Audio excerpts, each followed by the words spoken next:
আল্লাহর পয়গম্বর আমার নবী ডাক দিয়া কয় উম্মত রে ওই পাপিষ্ঠটা পরবার গুনাহগারের এমন পানির পিপাসা শুরু হয় এ দুনিয়ার মানুষ পানির কেমন দাম তুমি ওই দিন বুঝবা যদি গুনাহগার হয়ে বান্দা পানি পানি করে চিৎকার করে কান্দে পৃথিবীর কোনো মানুষ বন্ধু আওয়াজ শুনতে পায় না বন্ধু আল্লাহর পয়গম্বর নবীজি বলেন ওই পাপিষ্ঠটা বরবাদ গুনাহগারের এমন পানির পিপাসা শুরু হয় ওই পাপিষ্ঠটা বরবাদ গুনাহগারের যদি 7 সমুদ্র 13 নদীর পানিও পান করে দেওয়া হয় এরপরেও ওই পাপিষ্ঠটা বরবাদ গুনাহগারের পানির পিপাসা মিটবে না চিল্লা এখন নাউযুবিল্লাহ ওই আমাদের এই দুই কাঁধের ফেরেশতা বলতে থাকবে বান্দা এখন তোর সময় আসছে তওবা করা আর সুযোগ নাই শোন অল্প সময় পর মালাকুল মউত আজরাইল আসবে তুই বান্দার রূহ বাহির করে নিয়ে যাবে দুঃসংবাদ শুনে না এই দুঃসংবাদ হলো মরণের পরে তোর কবরের ভিতরে জাহান্নামের আগুন থাকবে তোর কবরের ভিতরে 99টা সাপকে আল্লাহ তাআলা ঢুকায়া দিবে এই কথা যখন সময় বান্দাকে বলা হবে বান্দা তরতর করে কাঁপতে থাকবে বুখারী শরীফের হাদিস আল্লাহর নবী বলেন মুসলমান ভাইরা রে আমার আল্লাহর পয়গম্বর আমার নবী রাহমাতুল লিল আলামিন দু জাগানের সর্দার নবীজি আমার ডাক দিয়া বলেন ওই সুদকুর ঘুষকুর মদকুর জিনাকুর অন্যায় বাস জুলুম বাস টেন্ডার বাসগুলি যখন সময় বন্ধু মারা যাবে এই দুইজন ফেরেশতা বান্দার গুনাহগুলো বন্ধু দেখা দিবে এই গুনাহগুলো দেখা বান্দা বুঝতে পারবে বান্দা জাহান্নামে যাবে না বন্ধু জান্নাতের ভিতরে যাবে ওই পাপিষ্ঠ নাফরমান গুনাহগারগুলির সামনে মালাকুল মউত আজরাইল বন্ধু কেমন করে হাজির হবে আল্লাহর পয়গম্বর নবী রাহমাতুল লিল আলামিন বলেন মালাকুল মউত আজরাইল বন্ধু এই পাপিষ্ঠদের সামনে কেমন করে হাজির হবে আল্লাহর পয়গম্বর নবীজি বলেন মুসলিম শরীফের হাদিসে আল্লাহর পয়গম্বর নবীজি বলেন পাপিষ্ঠ নাফরমান গুনাহগারের সামনে আজরাইল যখন হাজির হবেন তখন সময় বন্ধু বিষাক্ত তলোয়ার নিয়ে হাজির হবেন দুর্গন্ধযুক্ত কাপড় পরিধান করে উপস্থিত হবেন এ মুসলমান বন্ধু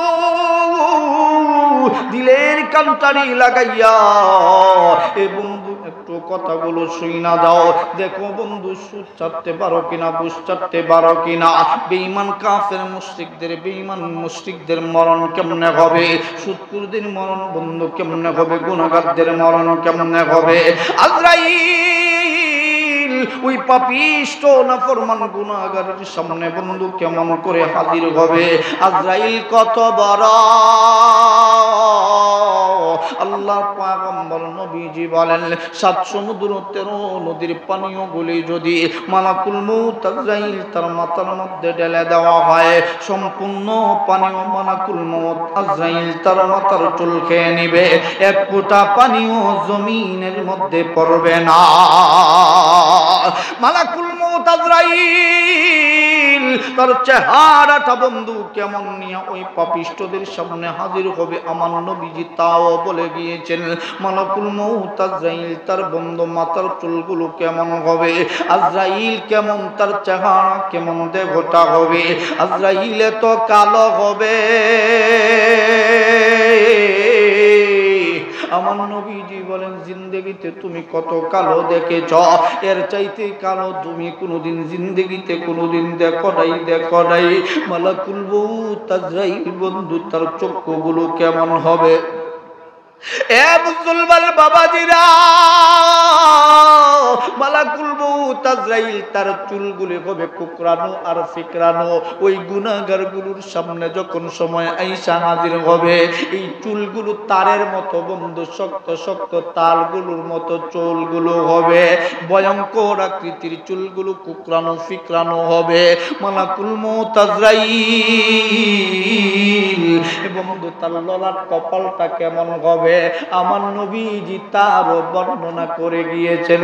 নবীজি বলেন আজরাইল তার কপালের মধ্যে ফাটা ফাটা বড় বড় দাগ হবে। মালাকুল মউত আজরাইল এবং তার চোখের বর্ণনাও আমার নবীজি দিয়েছেন। তার চক্ষুগুলো অগ্নিগিরির মতো চক্ষু হবে। এই চক্ষু দিয়ে যেন অগ্নিকে বাহির হতে থাকবে। শুধু তাই নয়, মালাকুল মউত আজরাইল বন্ধু তার কাম দুটো কেমন হবে আমার নবীজি তারও বর্ণনা দিয়ে গিয়েছেন।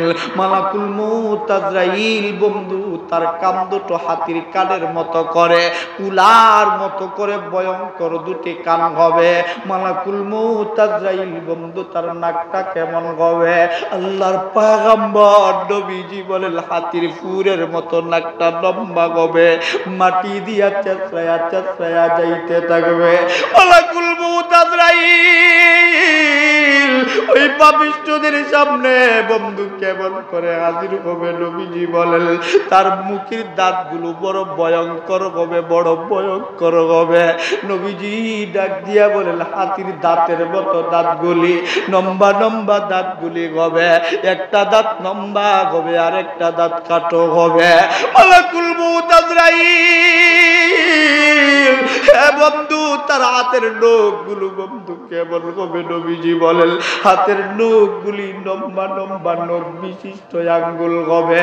প্রত্যেকটা নখগুলি ইস্পাতের চাইতে ধারালো হবে। মালাকুল মউত আজরাইল ওই পাপিষ্ঠটা বরবাল গুনাহগারের সামনে যখন হাজির হবে, ডান হাতের মধ্যে থাকবে বন্ধু বিষাক্ত একটা তলোয়ার। নবীজি বলেন বাম হাতের মধ্যে থাকবে আরেকটা বিষাক্ত তলোয়ার। মালাকুল মউত আজরাইল এত দুর্গন্ধ যুক্ত একটা পোশাক আবার আল্লাহ রাব্বুল আলামিন আজরাইলকে পরায়া দিবে। মালাকুল মউত আজরাইল বন্ধু আরো ভয়ঙ্কর হয়ে উঠবে। নবীজি বলেন একদিক দিয়া কালো চেহারা কালো দেহ, এর মধ্যে বন্ধু এক একটা পশম কুরের মতো দাঁড়ালো হবে, তলোয়ারের মতো তরবারির মতো বন্ধু তার শরীরের ভিতরে প্রত্যেকটা পশম গুলো দাঁড়ানো অবস্থায় থাকবে। মালাকুল মউত আজরাইল নবীজি বলেন লক্ষ লক্ষ কোটি কোটি অগণিত ফেরেশতাদেরকে নিয়ে আসবে, অগণিত ফেরেশতাদেরকে বন্ধু নিয়ে আসবে। ওই পাপিষ্ঠ নাফরমান গুনাহগারের সামনে আয়েশা সা সা শব্দ কইরা আয়েশা দাঁড়ায়া যাবে, ডাক দিয়া বলতে থাকবে আখরিজু আনফুসাকুম আইরুহাকুম। এ পাপিষ্ঠ নাফরমান গুনাহগার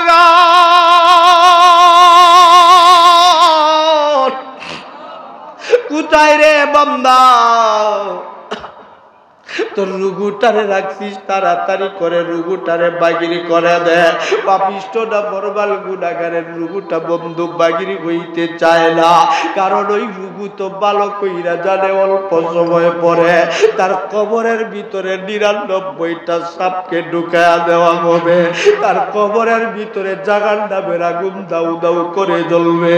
এই জন্য পাপিষ্ঠটা বরবাল গুনাহগারের রুগুটা বাগিরি হইতে চায় না। এই রুগুটা একবার ডান দিক দিয়া যাবে, একবার বাম দিক দিয়া যাবে। রুগুটা একবার মাথার দিক দিয়া, একবার পায়ের দিক দিয়া যাবে। আবার নবী ডাক দিয়া বলেন মালাইকাতু বাসিতু আইদিয়াহুমা। এই আয়াতের ব্যাখ্যা আল্লাহর পয়গম্বর নবীজি নিজে করেছেন। হযরত আব্বাস রাদিয়াল্লাহু তাআলা আনহুর কাছে আল্লাহর পয়গম্বর নবীজি যখন সবাই বন্ধু হাদিস কোন ব্যাখ্যা এই আয়াতের ব্যাখ্যা করেন, আমার নবীজি চোখের পানি ফালায়া কাঁদতেছিলেন।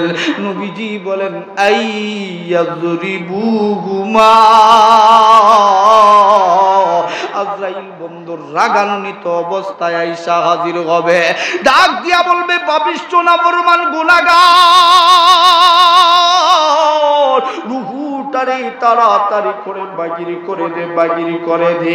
রুহুটা বন্ধু যখন দৌড়াদৌড়ি শুরু করে দিবে, আজরাইল বন্ধু ডান হাতটারে বাড়াইয়া ওই পাপিষ্ঠটা বরবাল গুনাহগারে ওই বাম গালের মধ্যে এত জুড়ে একটা তাপ্পর বসায়া দিবে, ওই পাপিষ্ঠটা বরবাল গুনাহগারের বাম গালটা ভাঙ্গিয়া ডান দিকে চলে যাবে। এরপরও রুহুটা বন্ধু বাগিরি হইতে চায় না, চায় না। এরপরও বন্ধু রুহুটা দেগের ভিতরে দৌড়ায়। আল্লাহর পয়গম্বর আমার নবীজি বলেন, লক্ষ লক্ষ কোটি কোটি ফেরেশতারা বিষাক্ত তরবারি দিয়া পশমের প্রত্যেকটা গুড়ালির ভিতর দিয়া ওই পাপিষ্ঠটা বরবাল গুনাহগারের আঘাত করতে থাকবে, আঘাত করতে থাকবে। ওই পাপিষ্ঠটা বরবাল গুনাহগারের বন্ধু কেমন কষ্ট হবে, কেমন কষ্ট হবে জানুনি। আল্লাহর পয়গম্বর আমার নবীজি ডাক দিয়া বলেন, শুনো শুনো, ঝুলন্ত অবস্থায় যদি একটা ছাগলের বাচ্চাকে রেখে দেওয়া হয়, ওই ছাগলটার দেগের ভিতরে যদি প্রাণ রাইখা ওই ছাগলের চামড়া টাইনা টাইনা শিলা হয়, ওই ছাগলটার যেমন চটপটি আর কষ্ট হবে, তার চাইতে হাজার কোটি কোটি গুণ বেশি কষ্ট ওই পাপিষ্ঠটা বরবাল গুনাহগারের হইতে থাকবে। এরপরও বন্ধু পাপিষ্ঠটা বরবাল গুনাহগারের রুহু বাগিরি হইতে চায় না। ওই রুহুটা ওই কাঁটাগুলোর ফাঁক দিয়া রুহুটা দৌড়াইতে থাকবে। এক পর্যায়ে আজরাইল রুহুটারে ডাক দিয়া কয়, এ অভিশপ্ত আত্মা, গুনাহগার আত্মা, বাগিরি হইয়া যা, বাগিরি হইয়া যা। না না, এ বন্ধু রুহুটা বাগিরি হইতে চায় না। আমার আল্লাহ ডাক দিয়া বলেন, মালাইকাতু বাসিতু আইদিয়াহুমা। নবীজি বলেন, লা ইয়াযরিবুমা। এ বন্ধু আজরাইল রাগান্বিত হইয়া এবার বাম হাতটারে বাড়াইয়া ওই পাপিষ্ঠটা বরবাল গুনাহগারের ডান গালের মধ্যে আবার একটা তাপ্পড় বসায়া দিবে। রুহুটা বন্ধু বয়ে দৌড়াইতে দৌড়াইতে পায়ের কনিষ্ঠ আঙ্গুলের নখের গোড়ালিতে যাইয়া রুহুটা লুকায়া পড়বে। রুহুটা মনে মনে বলতে থাকবে, আর কে আবারে পায়, আর কে আবারে পায়। বন্ধু রুহুটারে আজরাইল বন্ধু ঠিকই দেখবার পায়, কিন্তু রুহুর মধ্যে আজরাইল হাত দেয় না। আমার আল্লাহর হুকুমে এক সেকেন্ড আগেও কারো বন্ধু রুহু কবজ করা হবে না। আমার আল্লাহর হুকুমের এক সেকেন্ড পরেও কারো রুহু কবজ করা হবে না। আমার আল্লাহ ডাক দিয়া কয়, আজরাইল পাপিষ্ঠ নাফরমান, এই গুনাহগারের রুহুটা কবজ করে নিয়ে আসো। এ বন্ধু আজরাইল তার চেহারা ভয়ঙ্কর আকৃতির বাগির কইরা, হে বন্ধু আজরাইল তার লম্বা লম্বা নখ বিশিষ্ট আঙ্গুলগুলি ইস্পাতের চাইতে দাঁড়ালো নখগুলো সামনে দিয়া ওই পাপিষ্ঠটা বরবাল গুনাহগারের ডাক দিয়া বলে, এ পাপিষ্ঠটা বরবাল গুনাহগার, আর পালাইতে পারবি না, পারবি না। এই রুহু বাগির করার জন্য মালাকুল মউত আজরাইল তার লম্বা লম্বা নখগুলি ইস্পাতের চাইতে দাঁড়ালো। পায়ের 10টা নখের আঙ্গুলের গোড়ালির ভিতর দিয়া আজরাইল নখগুলি ছিদ্র কইরা এ বন্ধু হাতটারে রুহু দিয়া দইরা এ বন্ধু রুহুর মধ্যে আজরাইল চিবানো শুরু করে দেয়। আজরাইল কত বড়, কত বড়, কত শক্তি তার রে বন্ধু। আজরাইল রুহুটার মধ্যে যখন বন্ধু চিবানো শুরু করে দেয়, আজরাইল যখন চিবানো শুরু করে, পায়ের হাড্ডি গুলো পাপিষ্ঠটা বরবাল গুনাহগার মরমর মরমর করে ভাঙতে থাকে।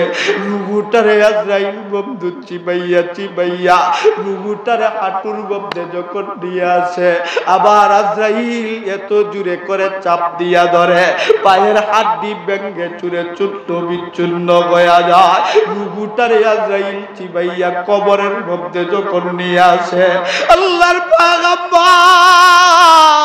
আমার নবীজি বলেন আজরাইল রাগান্বিত হইয়া দুইটা হাত দুই দিকে বাড়াইয়া ওই পাপিষ্ঠ নাফরমান গুনাহগারের দুই কবরে এত জোরে থাপ্পড় মারে, কবরটা ভেঙে চুরে চূর্ণ বিচ্ছিন্ন হয়ে যায়। বন্ধু, পৃথিবীর কোন মানুষ কষ্ট দেখে না, বুঝে না, বেনামাজিরা আর নামাজ জানিস না, আল্লাহ বললেওয়ালারা আল্লাহরে বলিস না, ইমানওয়ালা যুবকরা রে তওবার নিয়তে আবার আল্লাহরে একবার ডাক দাও না, বলো না আল্লাহ। সবাই হাত উঠে আবার আল্লাহরে ডাক দাও না, বলো না আল্লাহ। ও দয়ার আল্লাহ, সুজানগর মাহফিলের দিকে তাকায়া দেখো, আপনার বান্দাগুলো কবরের আযাবের কথা শোনার আগেই মৃত্যুর যন্ত্রণার কথা শুই নাই, চোখের পানি ফালায়া কাঁদতেছে। এ যুবক বন্ধু, ওই পাপিষ্ঠ নাফরমান গুনাহগারের রূহটারে যখন বন্ধু কবরের মধ্যে আনা হবে, কবরটারে ভেঙে চুরে চূর্ণ বিচ্ছিন্ন করে দেওয়া হবে। এ বন্ধু, যেই মানুষের কবরের মধ্যে শক্তি নাই, ওই মানুষটার পৃথিবীতে কোনো দাম নাই, দাম নাই। বন্ধু, ওই পাপিষ্ঠ নাফরমান গুনাহগারের রূহটারে বন্ধু চিবাইয়া চিবাইয়া পেট আর পিঠের মধ্যে আইনা আজরাইল তার সমস্ত শক্তি দিয়া এত জোরে চাপ দেয়, ওই পাপিষ্ঠ নাফরমান গুনাহগার গুলির বন্ধু এমন কত মানুষ তো বন্ধু মারা গেলে দেখবেন প্রস্রাব পায়খানার রাস্তা দিয়া প্রস্রাব পায়খানা বাহির হয়ে যায়। এই জন্য আমার নবী আমার ডাক দিয়া কয়, উম্মত, যখন সবাই আবার উম্মত গুলো মারা যায় ভালো করে ডিলা কুলুপ ব্যবহার করাইয়া পরিষ্কার পানি দিয়া গোসল দেওয়াইয়া আবার উম্মত রে কবরে নামাইস না, পাক বানায়া কবরে নামাইস না। কার মরল কেমনে হইছে পৃথিবীর কোনো মানুষের জানা নাই। বন্ধু, আজরাইল রূহটারে এবার চিবাইয়া চিবাইয়া বুকের মধ্যে যখন রূহটারে আনা হয়, নবীজি বলেন আইয়া দুরিবুহুমা, বুকের মধ্যে বন্ধু আবার একটা থাপ্পড় বসায়া দেয়। নবীজি বলেন রূহটা দৌড়াইয়া গলার মধ্যে চইলা যায়, রূহটা গলার মধ্যে আটকা পড়ে যায়, রূহটা আর সামনেও যাইতে পারে না, পিছনেও যাইতে পারে না। এই রূহটা যখন গলার মধ্যে আটকা পড়ে, আল্লাহর পয়গম্বর আমার নবী ডাক দিয়া কয়, উম্মত রে, ওই পাপিষ্ঠ নাফরমান গুনাহগারের এমন পানির পিপাসা শুরু হয়। এ দুনিয়ার মানুষ, পানির কেমন দাম তুমি ওই দিন বুঝবা যদি গুনাহগার হয়ে বান্দা পানি পানি করে চিৎকার করে কান্দে। পৃথিবীর কোনো মানুষ বন্ধু আওয়াজ শুনতে পায় না। বন্ধু, আল্লাহর পয়গম্বর নবীজি বলেন ওই পাপিষ্ঠ নাফরমান গুনাহগারের এমন পানির পিপাসা শুরু হয়, ওই পাপিষ্ঠ নাফরমান গুনাহগারের যদি 7 সমুদ্র 13 নদীর পানিও পান করে দেওয়া হয়, এরপরেও ওই পাপিষ্ঠ নাফরমান গুনাহগারের পানির পিপাসা মিটবে না। চিল্লা এখন নাউযুবিল্লাহ।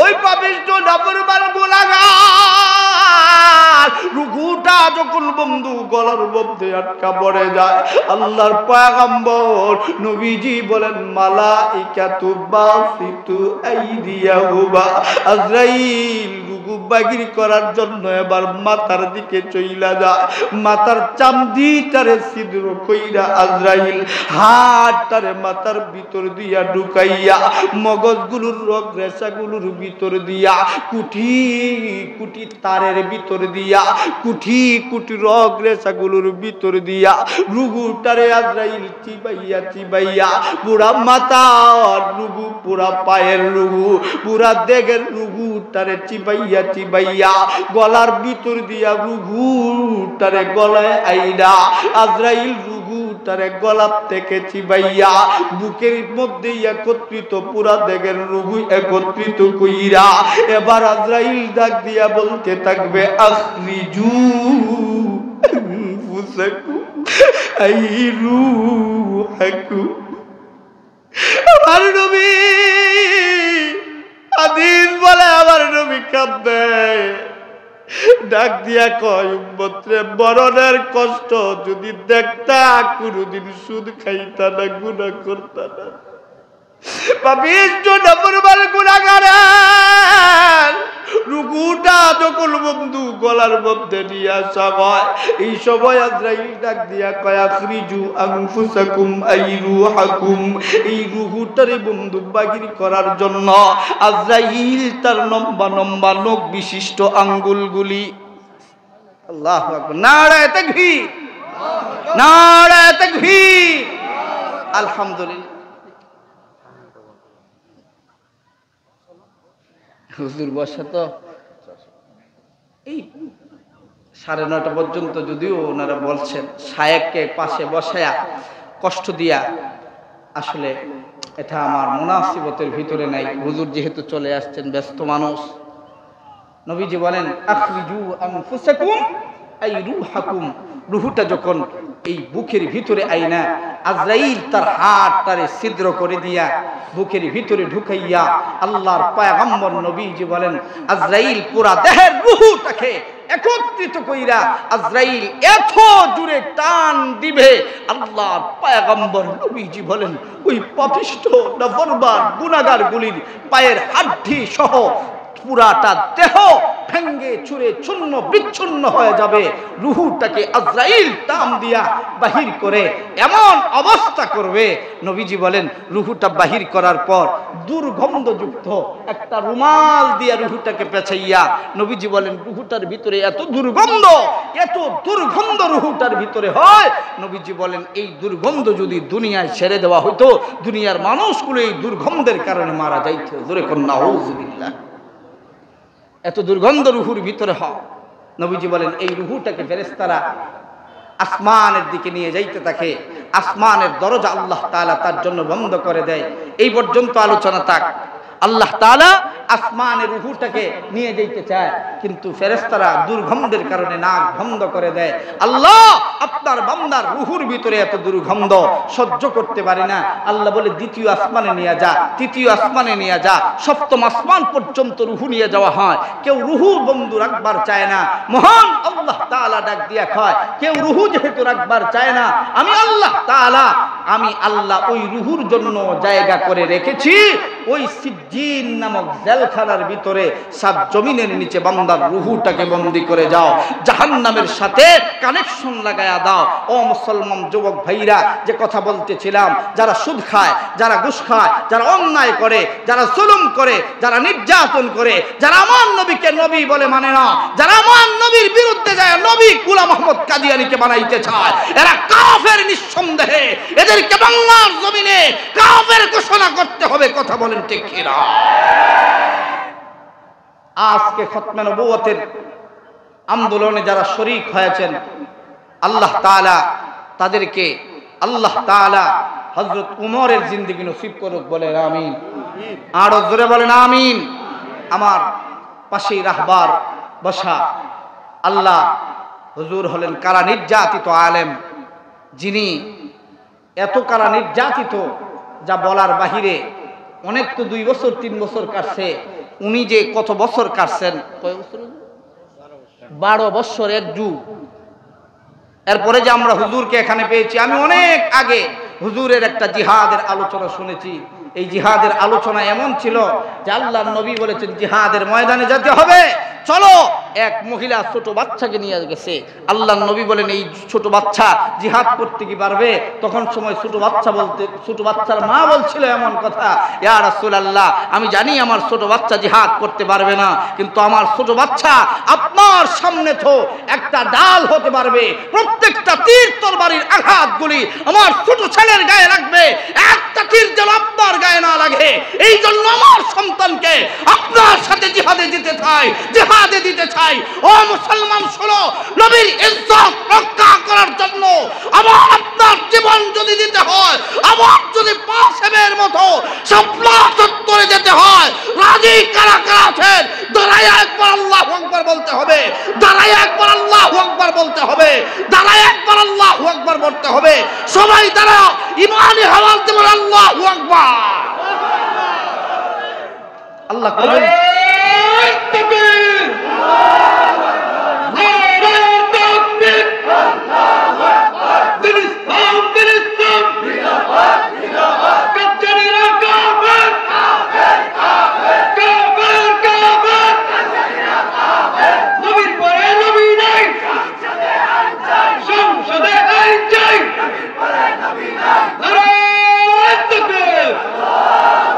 মুসলমান বসেন, সময় আসছে, সেদিন বেশি দূরে নয় যেদিন ইসলামের পার্লামেন্ট হবে, বাংলার পার্লামেন্ট। কথা বলেন ঠিক কিনা? হাত তুলে বলতে হবে কথা ঠিক কিনা? ইসলামের পার্লামেন্ট আমরা চাই কি চাই না? কোরআন দিয়া দেশ চলুক আমরা চাই কি চাই না? এই কোরআন দিয়া যদি দেশ চলতো, কোন নেতার শব্দ ছিল না রাস্তা মাইরা খাইতে। কথা বলেন ঠিক কিনা? কেন? কারণ কোরআন দিয়া দেশ চললেই তাদের হাত কেটে ফেলে দেওয়া হতো। এই আইন নাই যে এইভাবে মন চায় চুরি করে খাচ্ছে। ওই চোরগুলি যখন মারা যাবে, আমি এদের কথাই এত সময় বলতেছিলাম, আল্লাহ তাআলা আমাদেরকে সকল ফিতনা ফাসাদ থেকে হেফাজত করুন, বলেন আমিন। আমি এই মাহফিলের সকলকে ধন্যবাদ জানাই যারা আমাকে মোহাব্বত করে দাওয়াত করেছেন। আমিও কোরআনের কথা বলতেছিলাম। আমি দেখেছি মৃত্যুর যন্ত্রণা নিয়ে কথা বলার সময় আপনারা চোখের পানি ফেলায় কাঁদছিলেন। আল্লাহ এই চোখের পানি যেন নাজাতের ব্যবস্থা করে দেয়, বলেন আমিন। ওয়া আখিরু দাওয়ানা